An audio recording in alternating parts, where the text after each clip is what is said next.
All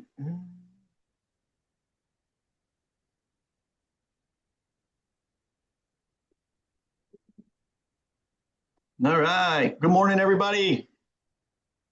Got a few people here. We got Mike, as promised. Good morning. Morning, good Hey, morning, good good morning. morning. So we're gonna wait a few minutes here. Typically, it takes 5 or 6, 4 or 5 minutes, as we know, for everybody to get their iPhone powered up and their laptop turned on, whatever the case may be. So before Mike gets started, I'll just do a quick introduction. Obviously, I'm going to record this so that I can send it to somebody else, or if somebody watching it wants to send it to somebody else, another investor, whatever the case may be, I'll make that available for everyone on the call. And I wanted to just touch kind of what the intent is. We've been talking about, I don't know, 6, 7, 8 months now on the morning coffee calls. They've been sporadic, but for the most part, we've talked about real estate functionality and how AI kind of plays into that and what we can do. And so this is definitely off topic, but I think more relevant than ever. And believe it or not, this topic is probably one of the topics that Mike and I kind of resonated with, early on, 6, 8, 10 months, a year ago. It was, kind of some insider knowledge maybe that both he and I had. And it turned out that Mike is the expert on it, and I was the grasshopper, and I'm trying really hard now to make it part of everything that I'm doing in terms of raising money, because I think it's a powerful tool. And the tool that I'm talking about is self-directed IRAs. So we're going to take the next 4 weeks. I'm hoping I've got a couple of speakers lined up. Mike will be the first.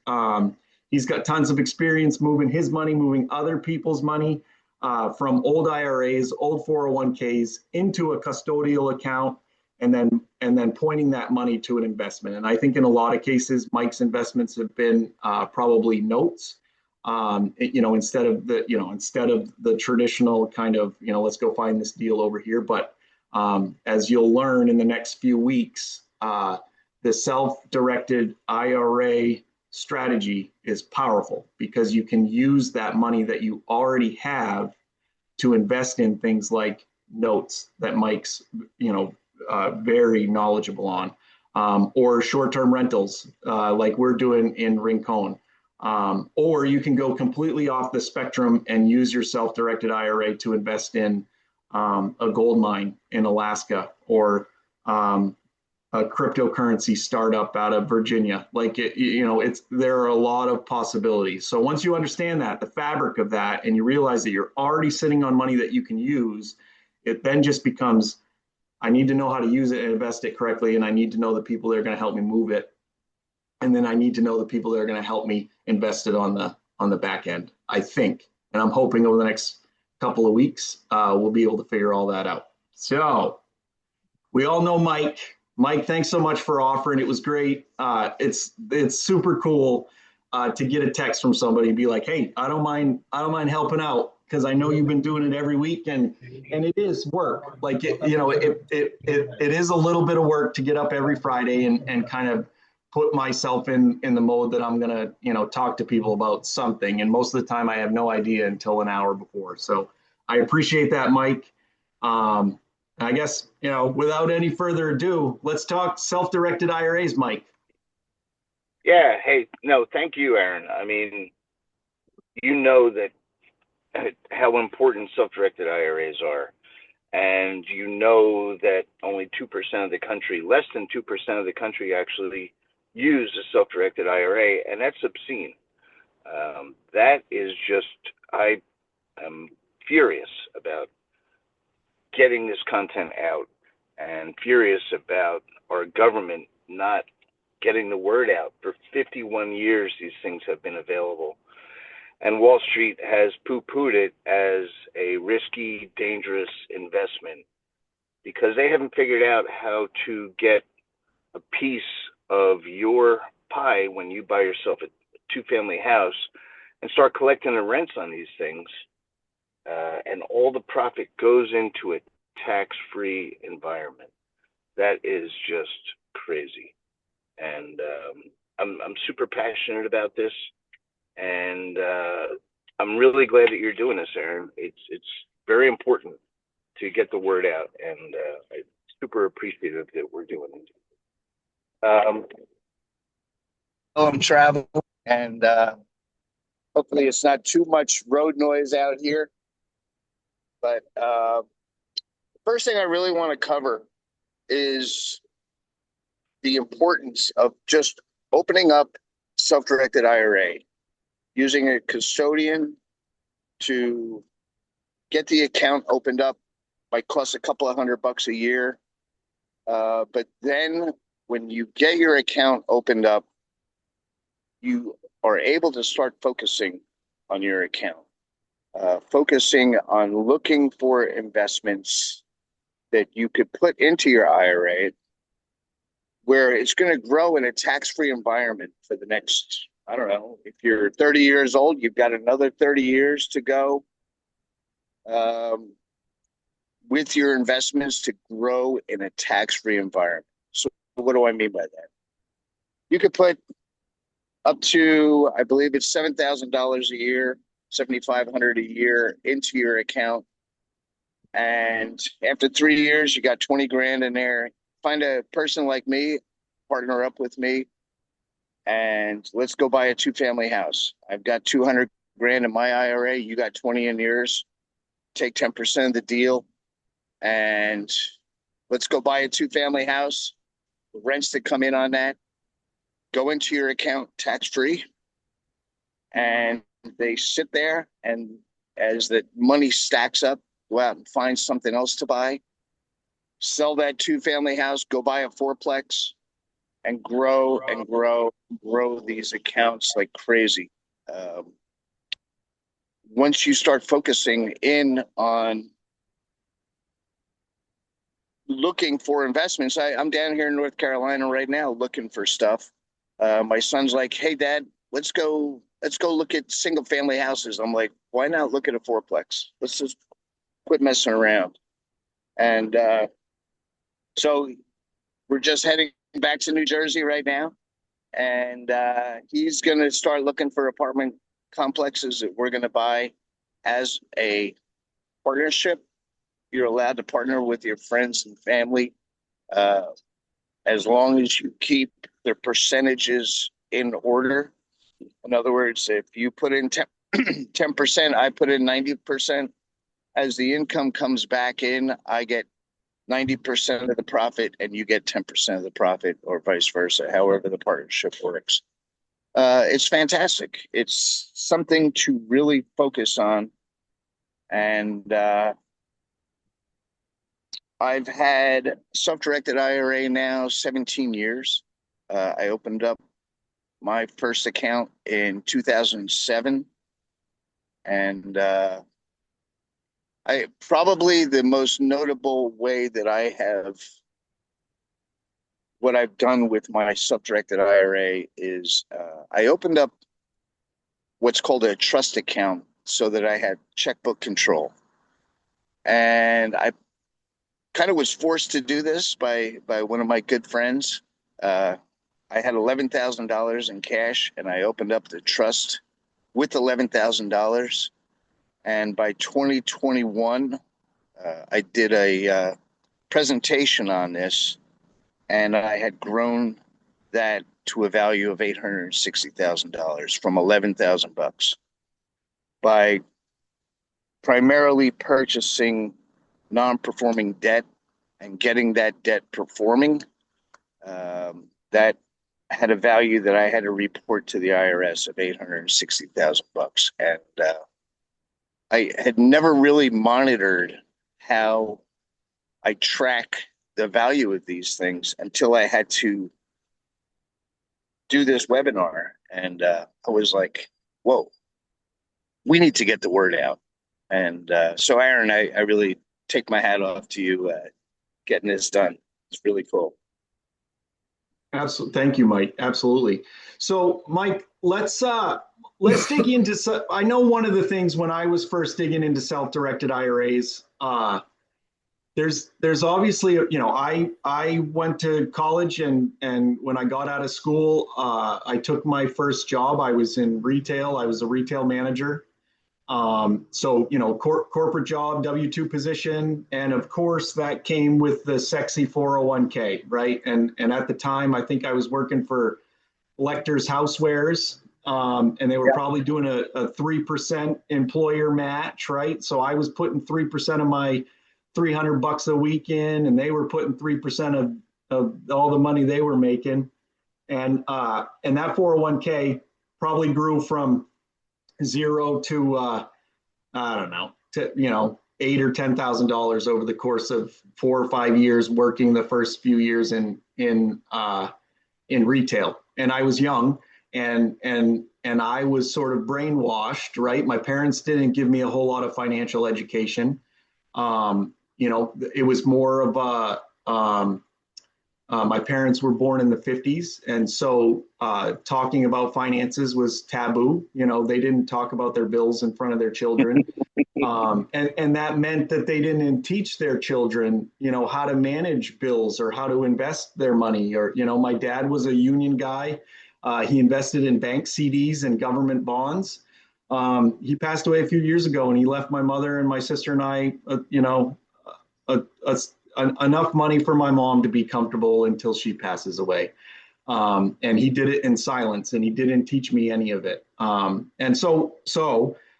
Mike, when I'm year 5 in my retail career, and I've been brainwashed that as long as I save 3% of my income and my employer matches 3% of my income, I'll be able to live the lifestyle that I'm seeing my parents living. They'll own their home, they'll own their cars, they'll have money in the bank.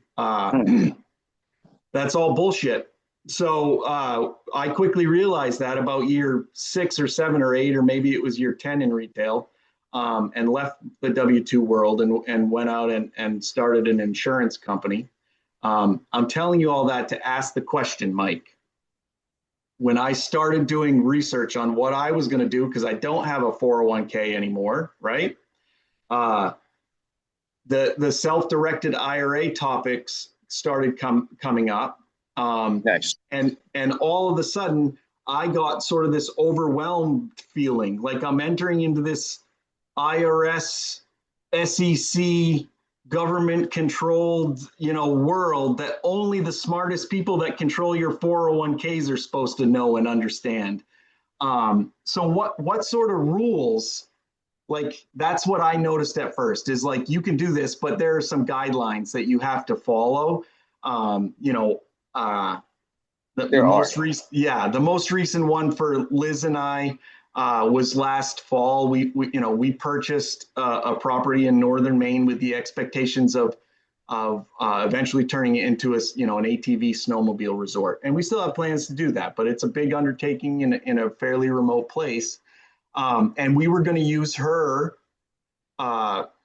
Liz, my girlfriend's IRA, to make the purchase. And we quickly realized that if we did that, she would never be able to stay at that the rules remove her from being able to stay at that property and enjoy what we're building, unfortunately. So, Mike, what sort of rules, if we're new to this, what can we invest in, what can't we invest in, and then how do we have to handle that investment? Like, can we buy a duplex and move into one side of it and rent the other side with our self-directed IRA, or is that not allowed? Yeah. No, that's such a great question, and so important. There are a few rules that the IRS definitely talks about or doesn't talk about when they're trying to educate people. Think of it as you're physically not allowed to touch your investment. Think of it that way. It's a very simple rule. You have to actually have a paper trail or invoices of, let's say, vendors or contractors that have done the work for you. So you're not physically allowed to touch your investments. If you think of it that way, the IRS does not tell you what you can invest in. The IRS only tells you what you cannot invest in. And there's only 7 things that you can invest in. And it's stated right on the irs.gov website that you're not allowed to invest primarily in collectibles. And I believe the reason for that is you can't invest in collectibles because the appraisal values vary so much and there's not a lot of accuracy. That you think a picture is worth 20 grand and I think it's worth 200 grand. Well, that's not a very fair assessment of a property. But you take a 2-family house and have 3 appraisals done and they all come in with the same or within 10% of each other as far as accuracy, you're allowed to invest in something that is appraisable. But you are not physically allowed to use whatever it is you're investing. Meaning, if you like my son right now, he's got 20 grand in his IRA and he's hot to trot. He wants to buy he wanted to buy a 2-family house. We were just in North Carolina looking at this property. And it was actually 2 single-family houses on one lot. And he's like, well, I'll just stay in there once in a while. I'm like, no, Jim, you're just not allowed to do that. You can't, just like Aaron, what you're saying with your property is you can buy it, you can run it, you can have someone else actually run it. You can collect the profits from it. You can sell it, but you can't live in it. You can't stay in it. You would have to actually sell that out to someone else and then get it out of your IRA. So it's a little bit of a hands-off type of investment. So I buy non-performing notes. I buy them from banks. I have been for almost 20 years now. I own non-performing notes in my IRA. I can actually wire with checkbook control, buy the asset, hire an attorney, get the attorney to actually perform collections on that borrower to get them to start paying. Then the funds go directly back into my IRA. They don't pass through my bank account. They don't get into my hands. It's a completely hands-off type of investment. Is probably the easiest way to explain something like that. And it's actually better because it's almost like forced savings. I'm not allowed to spend this money until I'm 60 years old or 59 and a half.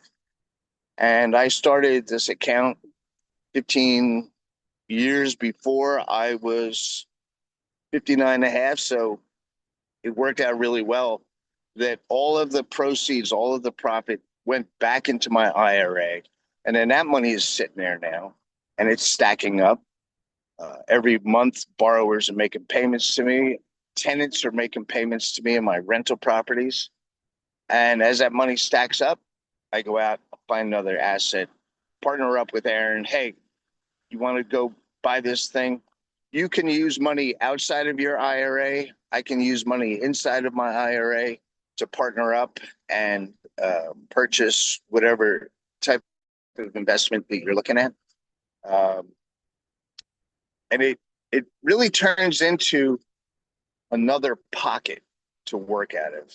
I've got my left pocket is my normal money. That's my food money. That's my gas money, my travel money. And then my right pocket is the money that's in my IRA. And I'm not allowed to touch that money. And so when I come across an asset, I'm like, okay, so I've got money in my left pocket and more money in my right pocket because that's my IRA, the one that I'm not allowed to touch.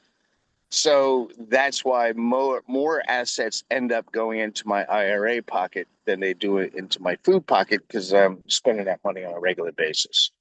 So it gives you another option when you're looking at investments to make.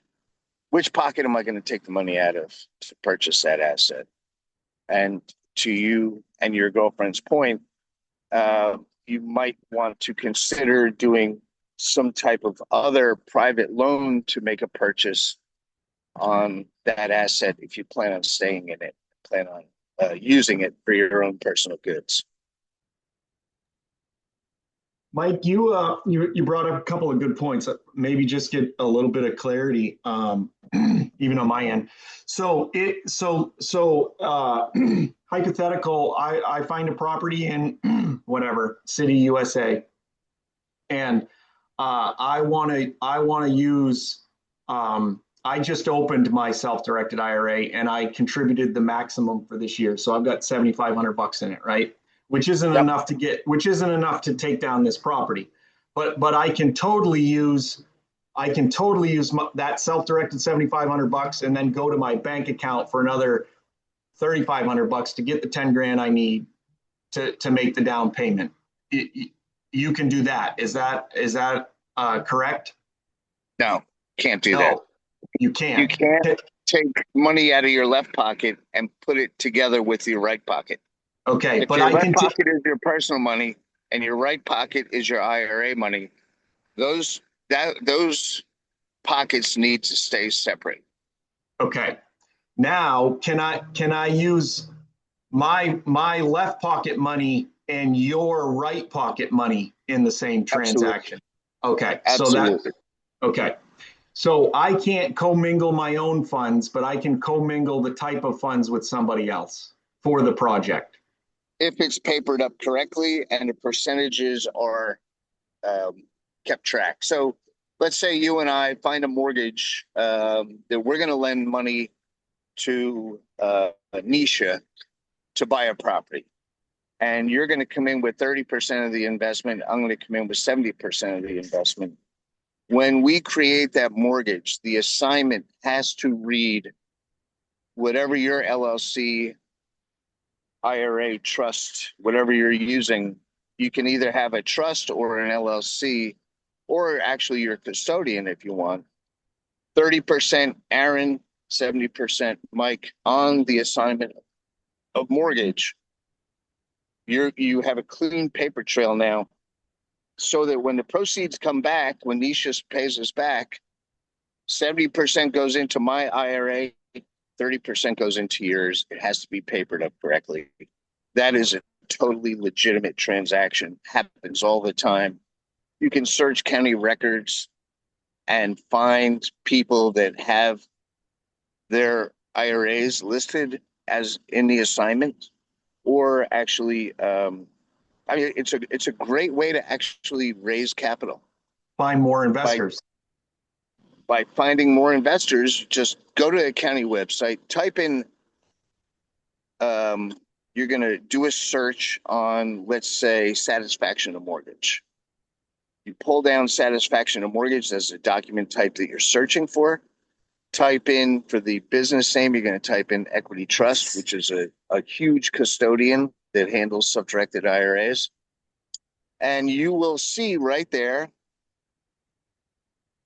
for the benefit of Bob Jones, here's a repayment of $300,000 that happened 2 weeks ago. So in other words, Bob Jones just lent somebody 300 grand to do a flip, and that 300 came back to his IRA with interest. And now there's a satisfaction of mortgage, meaning that he's sitting on 300 grand at least inside of his IRA that he just got back and he needs to deploy again. Aaron comes along and says, "Hey, Bob Jones, I see that you live in Elyria, Ohio, and you have a self-directed IRA. Are you interested in lending out that 300,000 again at that? I see you lent it out last time at 10%. How about I give you 12?" And now you're out raising capital by looking for other people that are as smart as you are that went ahead and opened up a self-directed IRA. That's a little bit of advanced technique, but I love it, Mike. So Why not? I've got another question. I got another question for you. So let's assume I've got a self-directed IRA, and you know me, I'm a short-term rental guy, so I'm going to invest in something that I'm hopefully going to see significant cash flow spin off of, right? Like Yeah, in a that's short sort of, period of time. Yeah. yeah, in a short period of time. So what access, if I've used my self-directed IRA to invest in a short-term rental play, what access do I have to that cash flow? Or does that cash flow all have to go back into my self-directed IRA? 100% back to your IRA, And which and so which is a beautiful thing because I'm bad with money. I don't know about you, but if I got $500 in my pocket, I surely can find something to buy with that $500. But if me I too. got if I got $500,000 sitting in my IRA and I'm not allowed to touch it unless I go find an investment that makes financial sense, obviously, man, I'm a spender. And I even talk about this on a regular basis as far as spending for your retirement. All you hear is people saving for their retirement. That's a bunch of BS, man. Saving money is the worst freaking thing that you can do. It's the worst because money that I made 30 years ago is like, what was I making? 30 years ago, I was making $10 an hour. I worked my ass off for $10 an hour. $10 an hour now is nothing. Money 30 years ago compared to today's money is garbage. But if I had bought investments 30 years ago, I'm actually sorry that I only started my IRA 17 years ago. Yep. I'm like, damn. Why didn't somebody tell me this when I was 25? Well, first of all, it wasn't available. Well, I guess it was. It's been around for 51 years. Nobody uses it. It's so freaking powerful. To have So compounding interest in a tax-free environment is freaking huge. I for a while, Mike, I sold insurance products, and I won't get into it. I'm not going to sell anybody insurance, but one of this, one I didn't sell car insurance. I sold life and health insurance, disability insurance, long-term care insurance on that side of the spectrum. Mhm. And one of the biggest strategies as a life insurance salesman was the tax-free benefits and how you can use life insurance and stuff your life insurance policy with a bunch of money and then retire with a tax-free income. And the mechanism, Infinite banking. Yep. infinite banking. And so the mechanism is sort of this strategy is it's the same strategy, just a different tool. Like, you know what I mean? We're using a different product. We're using a self-directed IRA instead of a life insurance policy, but the the the inner workings and the end result are sort of the same and ridiculously powerful.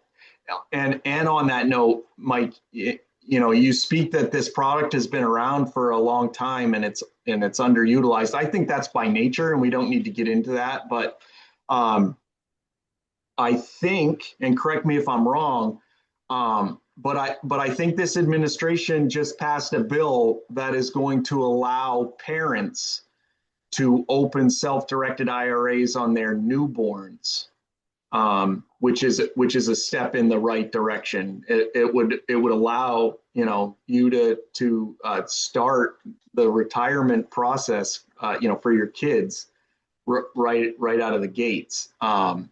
So, I think that over the next 5 or 6 years, as we're transitioning out of the fiat currency and into this digital world, this digital currency, like for real, like, we don't need to get into it, but it is occurring. It is. I think that I'm in my 40s, so the 401k somebody in their 70s, it was a pension. That was the retirement plan of somebody in their 70s, 80s. Somebody in their 40s and 50s, it was a 401k. I think, somebody, my daughter's 16. I don't think she's going to have a 401k. I think she's going to be on her own to build her own retirement program, and I think it's going to be using tools, like this, like this self-directed IRA strategy. Oh, you What are mean your you're thoughts? going to talk finances with your kids? Oh, I hope that she's already picked up more just from absorption than I did. All power to my parents, but that's a real truth, Mike. The I get it. financial educations in the 50s, 60s, and 70s in this country were non-existent, and it was Non-existent. taboo, It like was taboo to sit at the kitchen taboo. table and Yeah, talk about money. If you no talked way. about money in my house, You got you get slapped. smacked in the mouth. Exactly. Yeah, and I wasn't allowed to talk about how much my parents paid for their car at school or what, you just didn't talk. And now the whole world is Yeah. reversed. You're on TikTok and everyone's like, I paid $240,000 for this car, like I it's just, remember my mother talking about somebody who bought a Mercedes, and it was a big deal that they bought a used Mercedes instead of a new. If you're going to buy a Mercedes, it was just such weird weird. things growing up. Whether everybody just had their job and they went to work, and you didn't talk about money because usually there wasn't much to talk about. And in my house, that's the way it was. Um, and then, I got into rentals. And before I got into my self-directed IRA, I started buying rentals, and I would go out and I had, I don't know, maybe 6 or 7 doors, and I'd go out and collect the rent. I'd come home with a stack of cash. My kids are sitting on the living room floor in their pajamas, and I'm like, "All right, kids, Count it.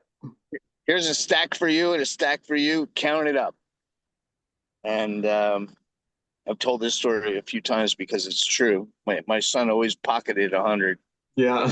It was always that 100. All right, Jim, give it up. And they learn more by absorption than by the word of mouth. It's so important to educate, and my kids are going to be miles ahead of me. They already are in some instances because of the way that they're using AI to perform due diligence on real estate. I'm like, oh my God, this is moving so fast. And self-directed IRAs should move right along with them. And Aaron, you had your dead 401k when you actually quit your job and went out to be a full-time real estate investor. Had that 401k still exists, let's say you had 100 grand in there, you could roll that over into a self-directed IRA and go buy that two-family house or whatever it is that you're looking at. Partner up with me, partner up with everybody that's hearing this recording or this call. Partner up. Let's all go buy something together. My wife and I, she has a Roth, and I use my Roth IRA, and we're going to partner up and go buy some stuff. As long as we keep the percentages correct as far as ownership, the sky's the limit. It's infinite banking, which is a great term. I love that term. So, Mike, how long does it You're take? just saying it's exciting. It is exciting. No, it is exciting. How long does it take? If I called Equity Trust, I'm going to continue. Steve and we were talking late. I had an incredible meeting with an investor here in Maine last night. But once again, networking is key. You Nice. don't know what you don't know what you don't know until you talk to somebody smarter than you. Like all that stuff is real. And my girlfriend and I, we went and had pizza and some non-alcoholic beers last night with a local investor, and I was blown away. Once this guy is doing stuff that we can't even we wouldn't even think of. Um, and anyway, he's, hopefully he's going to fly to Puerto Rico with me here in the next few weeks, and we're gonna make something happen. But that's neither here nor there. How long does it take, Mike? If I went and called Equity Trust today and said, I'm Aaron St. John, I have a 401k from working at Sears and Roebuck in 1997, and there's Yep. $58,000 in it. How long does it take for them to roll that into a self-directed IRA, and for me to point that to Nisha, and her endeavors on the island of Puerto Rico? How long does that take? I would say 3 weeks is safe. Okay. That's opening the account, getting your vital information over to them. Literally, that account could be opened in 5 days. And then you providing the information to Equity Trust. You don't do it yourself. You don't take the money out of your 401k yourself and move it over to you let the custodian do everything. The custodians are there for that. That's their job. There should not be a fee for them to contact your current 401k provider. And for those funds to transfer, they would probably need 2 weeks to get that transaction taken care of, just because of wires hitting and money clearing through the checks and balances that they have in place to make sure that it's a legitimate transaction. I would say in total less than a month. Okay. And now you're up and running, and now you've got this money. You don't need to have checkbook control. I mean, that's a whole talk for another another webinar that you do, Aaron. Yeah. I've done many investments. So my first investment that I did, I ended up with a 3-story house in New York, Pennsylvania. And I ended up with a tenant in that house paying $475 a month. And so at the time I was using Equity Trust, and the way my tenant had to make the check out was Equity Trust IRA for the benefit of Michael Ruscica 12345 account number.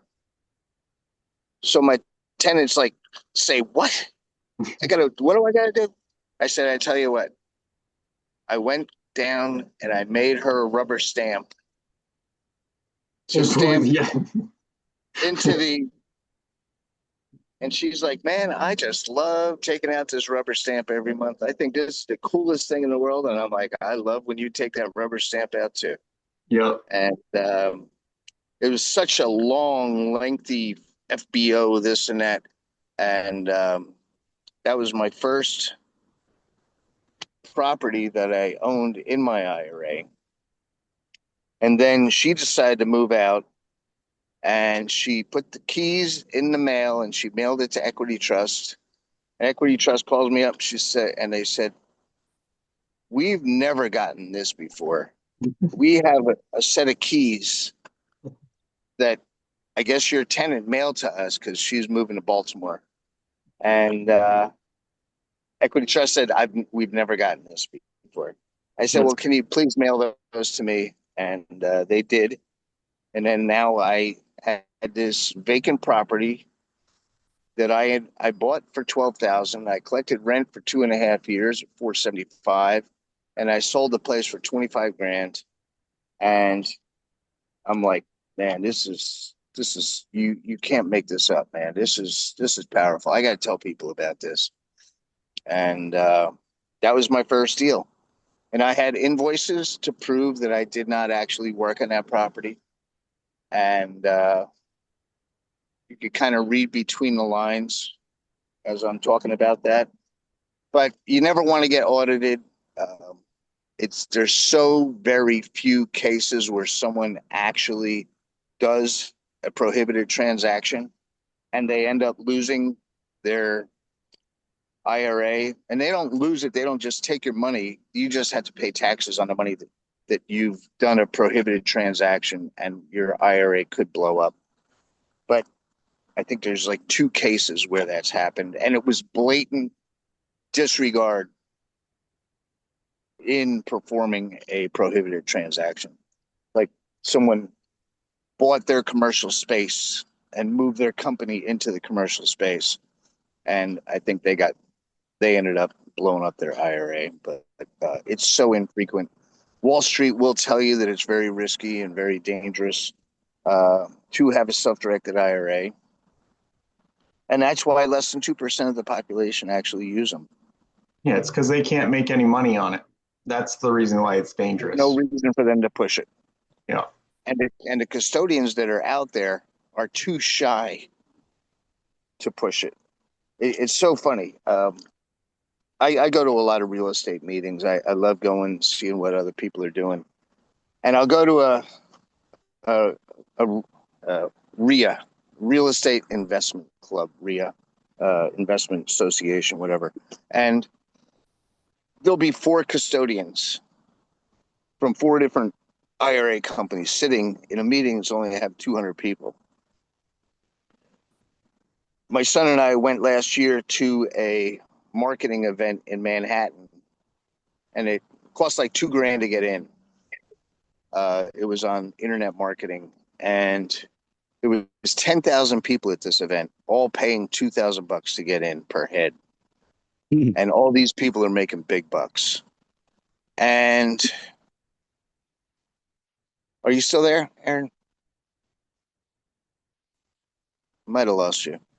No, you're good. You're good. You're good. Okay, good. So there's 10,000 people at this event, and they're all making serious money with internet marketing. And I said to my son, I said, hey, Jim, how come there's no self-directed IRA custodians here? He's like, oh my God, Dad, that's a great point. There's all kinds of marketing stuff.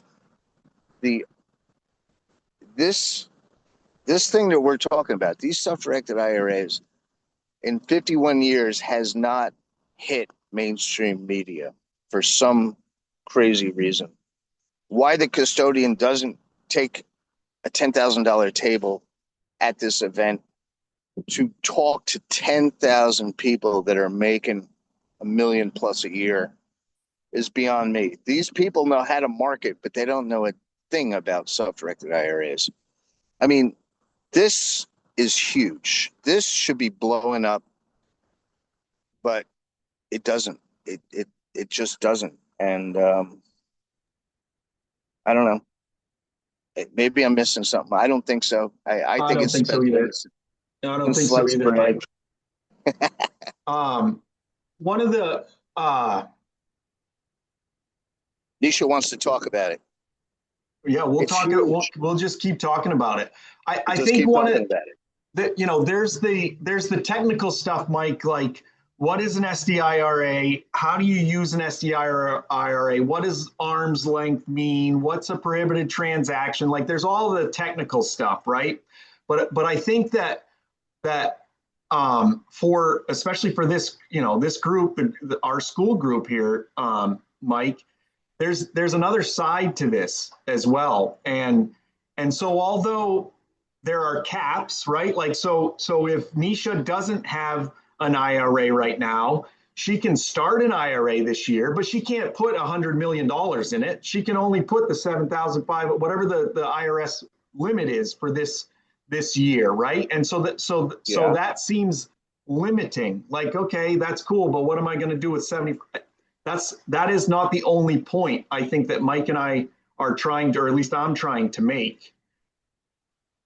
People don't realize. It's the fact that, Mike, it's the fact that you have a 40. I'm looking to raise money for the Puntas Treehouse, and I'm going. Exactly. I'm like, do you have any cash? I need some cash. Steve and I need cash for the. What if we went to somebody and said, I know you have an old 401k. Why do I know that? Because you and I used to work at Sears together, right? Back in the day. Why don't you go call Charles Schwab and find out how much is in that account, right? You already have the money, Mike, to invest with me. You don't have to go and work any harder. You don't have to flip it. You don't have to sell your minivan to invest with me. You just have to go and look at this unexecuted money that's sleeping, that's not doing anything, that Wall Street is making money on every single month, right? And redirect that, give it a new purpose, and move it from chasing the ETFs or the mutual funds to chasing the Punta's treehouse. And I think that is another side of this coin that is critical to real estate investors.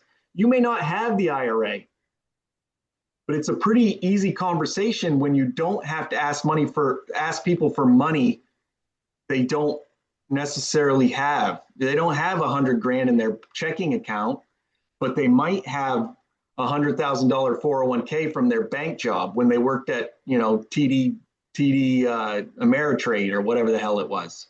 So Yep. I think that's critical, as well as, people as real estate investors always looking for more capital. There are 2% of the population out there that have money in a self-directed IRA, but the rest of the population has an IRA or a 401k that they haven't self-directed yet. Yep. And it's just education. It's Nisha going and finding that person and explaining to them, I bet you didn't know that you could do this, but you actually can invest with me and it's not going to cost you anything. You already have the money, I guarantee it. Susie, when you worked at X, did you have a 401? I did. Well, where is it? Oh, I don't know. It's in I get a statement let's move that money and let's put it to work and let's put it in an investment that you actually understand with somebody that you know, right? Somebody that you know, like, and trust in an investment that you understand and you know well. And, it's a mindset. First of all, it's a mindset that when I was working for a living and I was building up my 401k and I thought I was doing everything right, I realized when I quit and I started getting onto these webinars with other investors, I'm like, man, I need better friends. No offense to the friends that I have, but they weren't talking about real estate. They weren't talking about self-directed IRAs. They weren't out looking for investments. And I started hanging around with people that were doing the things that we're talking about here. And I'm like, I found a lot of really cool people and talking about self-directed IRAs and thinking about what you're talking about, Aaron, about partnering with other investors that are doing some really cool things. I ditched my old friends and I started hanging out with better people. And I mean that in the nicest way. They were, I deliberately went and hung out with these people. It was not just, well, it just happens to be my neighbor and we just happen to be friends because of proximity. These are people that I seeked out. That one lives in Australia and one lives in Mississippi and one lives in, where are you, in Maine? And I got people all over the world that I've deliberately chosen to hang out with because of this topic, because of self-directed IRAs. It's crazy to think about it that way, but it's a mindset. And when I think about my IRA partnering up with your IRA and everybody else that's hearing my voice with their IRA and their rolled over self-directed, their rollover 401ks, I mean, you imagine just having as much money as you need at any time of the day or night just to go look at any investment that you want is so powerful. Nobody does this. Nobody talks about this except for the few that bother to get up on a Friday morning at 9 o'clock in the morning to talk about this important stuff. And I'm super passionate about it. I think it's the best thing that our government has ever given to us. But poo-poo on the government for not teaching anybody about this. Yeah, absolutely. Mike, I'm gonna plant a seed and a flag here. All right. I think I think there's a way, and probably it would involve you and I. We've had some conversations like this, but I think there's a way for you and I to start a community uh, where we're hive minding this self-directed IRA, and showing people right from the get-go. So, Nisha, I'm just going to pick on you because you're the next face next to mine on the screen here. You know, Mike, if we started a community where Nisha could come in and we say, Nisha, here's the person at Equity Trust that you need to talk to. All right. And Nisha calls that person and says, okay, I'm Nisha and I want to open an account. And that person says, great, we need $500 to start your self-directed IRA. And Nisha says, great. And she sends the check to Equity Trust and starts her self-directed IRA. And then as a community, Jorge and Edwin and Natalie all jump in with their and Natalie moves her old 401. And then all of a sudden we're then looking at an investment collectively. And we're underwriting 3 properties in Puerto Rico, property A, B, and C. And then all of a sudden we decide on C. And as a group, Nisha's got her $500. Natalie rolled her old 401k. You've brought to the table, you're willing to give up 10% a year. And all of a sudden we're buying property C collectively. Hold that thought. And I bring in some more people that have IRAs that can talk to that person at Horizon or Crest or Equity Trust, and y'all, Mike, right? And we just turn them into lenders, and then I don't have to worry about it. I'll let y'all deal with educating them so we can put the money on whatever. Yeah. Yep. That's the flag. That's the flag I'm suggesting we plant here today with the 12 people that are on the call. Well, and it's the people that are going to hear the recording as well, because these videos can be archived and distributed later. It's so friggin' powerful. I helped. So back when I was using Equity Trust, there was a woman that I had met through webinars that I was on attending. She said, "Can you help me raise money? I've got a lot of friends and family that I think you can help." So I called up Equity Trust. I said, "Can you send over 30 applications?" They're like, "What? Hell yeah." And so they shipped to my house 30 self-directed IRA applications. And I brought them up to Queens, New York. And we did a presentation at Aaron, a plate liquor special, right? And invite everybody for a free meal. And we're going to teach everyone about a self-directed IRA. Not talking about the type of investment, not talking about what she was intending to use that money for. We're just talking about the tax benefits of a self-directed IRA. And we had 25 or 30 seats. We put an application in front of every plate. And we didn't eat until everyone filled out the application and they heard my speech. This was back in 2008.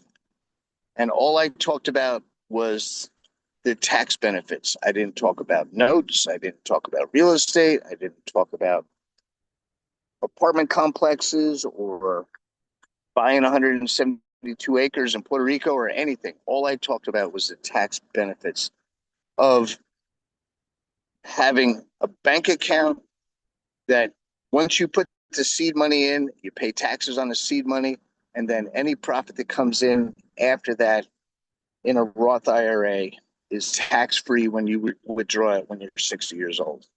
And everybody was like, I'm in. All of the people that I talked to on that presentation had dead 401ks from previous tech jobs. They were all in technology.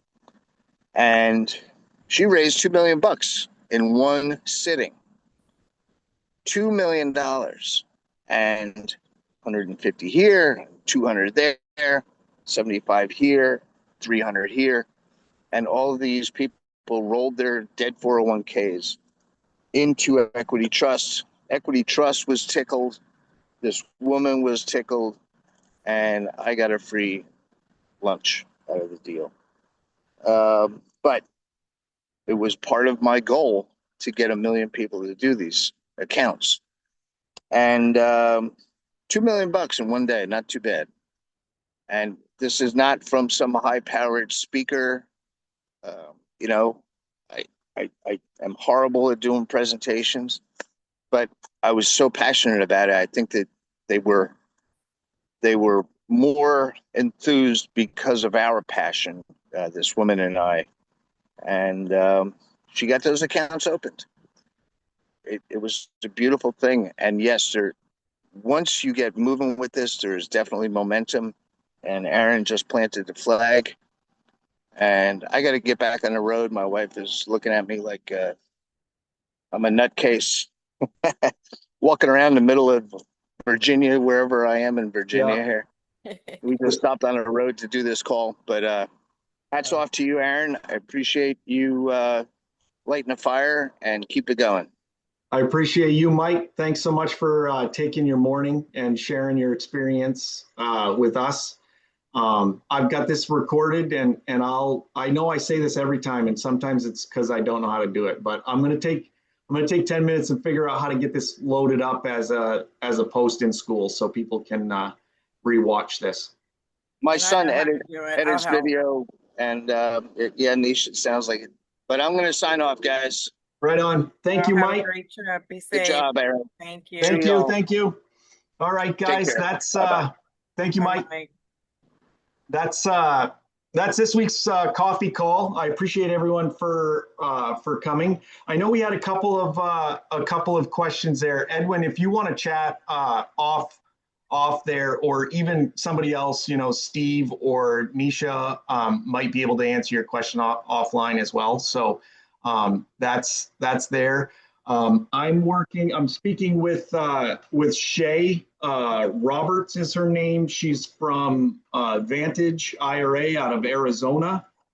They're a custodian firm. I've been speaking with her for quite a while. That's where my girlfriend's self-directed IRA is. And I think that she will be coming on next week's coffee call, and she'll explain things from the custodial standpoint and kind of walk people through what they do on their end, probably what the paperwork looks like. I'm sure she'll have some pricing that would be, you could carry over whatever her pricing is to Equity Trust or any of the other companies that, that issue these things. So I'll let everyone know as I get confirmation for next week's coffee call and speaker, and we can go from there. Thank you, everybody.